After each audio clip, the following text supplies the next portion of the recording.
കശുവണ്ടി വികസന കോർപ്പറേഷൻ അഴിമതി കേസിൽ പ്രോസിക്യൂഷന് അനുമതി കൊടുത്തത് ഈ UDF സർക്കാരാണ്.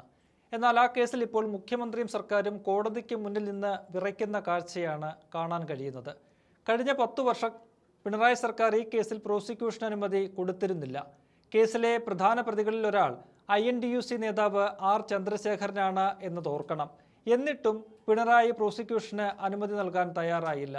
അത് കോടതിയലക്ഷ്യ കേസായി മാറി. അതാണ് UDF സർക്കാർ നടപടിയെടുക്കാൻ കാരണമായത്. എന്നാൽ പ്രോസിക്യൂഷൻ അനുമതി നൽകി കശുവണ്ടി വികസന വകുപ്പ് സെക്രട്ടറി K. ബിജു IAS പുറത്തിറക്കിയ ഉത്തരവ് സർക്കാരിനെ കൂടുതൽ കുടുക്കിലാക്കിയെന്ന് തന്നെ പറയാം. കോടതിയുടെ നിർബന്ധത്തിന് വഴങ്ങിയാണ് പ്രോസിക്യൂഷൻ അനുമതി നൽകുന്നത്. കേസിനെക്കുറിച്ച് മനസ്സിരുത്തി ചിന്തിക്കാൻ തനിക്ക് കഴിഞ്ഞിട്ടില്ല. പ്രോസിക്യൂഷന് അനുമതി നൽകുന്നതുമായി ബന്ധപ്പെട്ട കേസ് വിചാരണ കോടതിയെ പോലെയാണ് ഹൈക്കോടതി പരിഗണിച്ചത്. കേസിൽ പ്രതിക്ക് അപ്പീൽ പോകാനുള്ള അവകാശമുണ്ട് എന്നൊക്കെ പറഞ്ഞ് തീർത്തും അസാധാരണമായ ഒരു ഉത്തരവാണ് ഇറക്കിയത്. പ്രോസിക്യൂഷന് അനുമതി കൊടുക്കാൻ സർക്കാരിന് താൽപ്പര്യമില്ലെന്ന് ധ്വനിപ്പിക്കുന്ന ഉത്തരവ്. വിവാദമായതോടെ ഈ ഉത്തരവ് കോടതിയിൽ ഹാജരാക്കിയില്ല.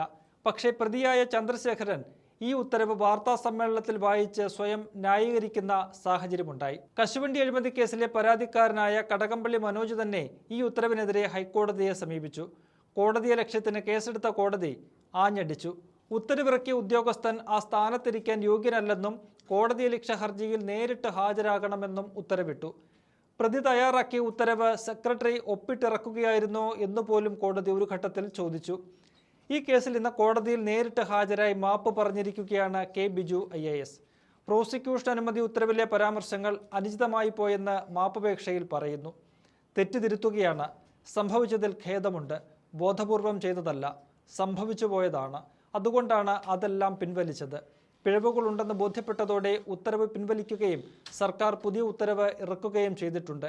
AG തന്നെ ആ ഉത്തരവ് കോടതിയിൽ സമർപ്പിച്ചെന്നും മാപ്പപേക്ഷയിൽ ഉദ്യോഗസ്ഥൻ പറയുന്നു.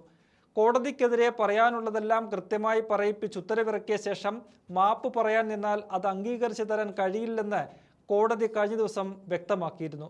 മാത്രവുമല്ല, തെറ്റ് ശ്രദ്ധയിൽപ്പെട്ടപ്പോൾ തിരുത്താൻ നിർദ്ദേശം നൽകിയിട്ടുണ്ട് എന്നാണ് മുഖ്യമന്ത്രി കഴിഞ്ഞ ദിവസം പറഞ്ഞത്. അങ്ങനെയെങ്കിൽ ഇത്ര ഗുരുതരമായി തെറ്റ് ചെയ്ത ഉദ്യോഗസ്ഥനെതിരെ സർക്കാർ എന്തുകൊണ്ട് നടപടി സ്വീകരിക്കുന്നില്ല എന്ന ചോദ്യം പ്രസക്തമാണ്. കൂടാതെ മുഖ്യമന്ത്രിയും കഴിഞ്ഞ ദിവസം ഹൈക്കോടതിക്കെതിരെ പരാമർശം നടത്തിയിരുന്നു. ഇത്തരം കേസുകളിൽ പ്രോസിക്യൂഷൻ അനുമതി കൊടുക്കണോ എന്ന് തീരുമാനിക്കാനുള്ള അധികാരം സർക്കാരിനാണ്. എന്നാൽ ഈ വിഷയത്തിൽ പ്രോസിക്യൂഷന് അനുമതി നൽകേണ്ട എന്ന മുൻ സർക്കാർ തീരുമാനത്തിനെതിരെ ഹൈക്കോടതി വിമർശനം ഉന്നയിക്കുകയും പ്രോസിക്യൂഷന് അനുമതി നൽകാൻ നിർദ്ദേശിക്കുകയുമായിരുന്നു. ഇത് ഭരണഘടനാപരമായ ചില ചോദ്യങ്ങൾ ഉയർത്തുന്നുണ്ടെന്നായിരുന്നു മുഖ്യമന്ത്രിയുടെ പ്രതികരണം. എന്തായാലും ഈ വിഷയത്തിൽ കോടതിയുടെ നിലപാട് സർക്കാരിനെ സംബന്ധിച്ചും അതിനിർണായകമാണ്. ഉദ്യോഗസ്ഥനെതിരെ കോടതി കടുപ്പിച്ചാൽ അത് സർക്കാരിനും തിരിച്ചടിയാകും. പിണറായി സർക്കാർ പ്രോസിക്യൂഷന് അനുമതി കൊടുക്കാതെയാണ് സ്വയം നാറിയതെങ്കിൽ UDF സർക്കാർ പ്രോസിക്യൂഷന് അനുമതി കൊടുത്ത് സ്വയം പുലിവാല് പിടിക്കുന്നതാണ് കാണുന്നത്.